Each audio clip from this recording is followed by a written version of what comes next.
Assalamualaikum warahmatullahi wabarakatuh. Hai sahabat lovers, bagaimana kabar kalian hari ini? Semoga senantiasa diberi kesehatan dan dilimpahkan rezekinya. Amin amin ya robbal alamin.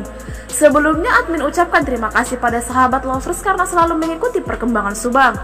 Terbaru kasus pembunuhan Subang, ada keanehan dalam pernyataan Mulyana tentang pengacara Yosef. Namun sebelum lanjut ke pembahasan, bisalah kalian tekan tulisan subscribe dan aktifkan tombol notifikasinya agar channel ini semakin berkembang. Kalau sudah, mari kita simak video dari channel Zona Seleb kali ini.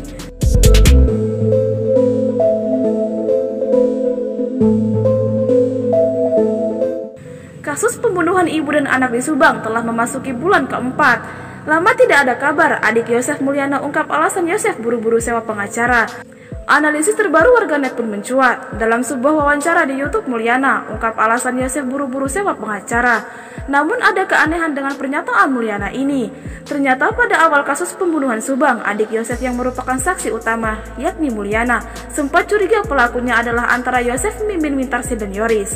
Untuk itulah sejak awal kasus Mulyana sudah menyodorkan pengacara untuk mendampingi kakaknya Yosef Mimin serta Yoris. Sejak kasus pembunuhan ibu dan anak di Subang ini mencuat, publik seolah tergiring opininya bahwa Yosef dan Mimin tersangka. Mulyana menegaskan bahwa penggunaan kuasa hukum sejak di awal kasus bukanlah keinginan Yosef maupun Mimin, melainkan inisiatif Mulyana. Inisiatif tersebut muncul setelah Mulyana mendengar di TKP bahwa hasil olah TKP tidak ada pintu yang masuk. Lalu di mana keanehan dari pernyataan Mulyana tersebut? Dikutip Dex Jabar dari YouTube Anjas di Thailand pada 10 Desember 2021 dengan judul "Siapa yang siapkan pelaku? Peta info lokasi CCTV". Secara hukum tidak salah, seorang saksi ditemani pengacara itu tidak sah. Tapi mungkin bagi sebagian netizen Indonesia ini sedikit unik kasus pembunuhan ibu dan anak di Subang ini. Kenapa kalau kita lihat kasus-kasus pembunuhan di Indonesia, misalnya kayak kasus Yanida Jessica, itu kan juga orang tua yang jadi korban. Itu mereka tidak menghir pengacara untuk membela diri, tapi adalah menghir banyak orang gitu. Bahkan menyewa detektif, menghir detektif swasta, membiayai sendiri, kata Anjas.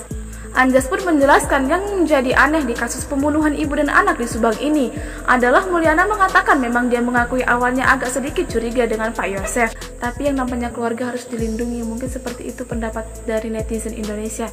Sudut pandang yang subjektif tidak memiliki sudut pandang yang berbeda. Alasan lain adalah itu yang saya minta kepada pengacara untuk press, agar mereka mau jujur, kalau melakukan bilang ya, kalau tidak melakukan bilang tidak, tutur Mulyana. Sebab menurut Mulyana, kalau sejak awal berbohong maka selanjutnya pengacara akan mengalami kesulitan jika melakukan pendampingan kepada kliennya. Di sini bisa kita analisis, sepertinya Mulyana berusaha melindungi seseorang dan entah siapa itu. Jika memang dia lurus, mengapa banyak ngomong sedari dulu dan mengapa baru sewa pengacara? Nah, bagaimana tanggapan kalian? Cantumkan di kolom komentar dan nantikan video dari channel Zona Seleb selanjutnya.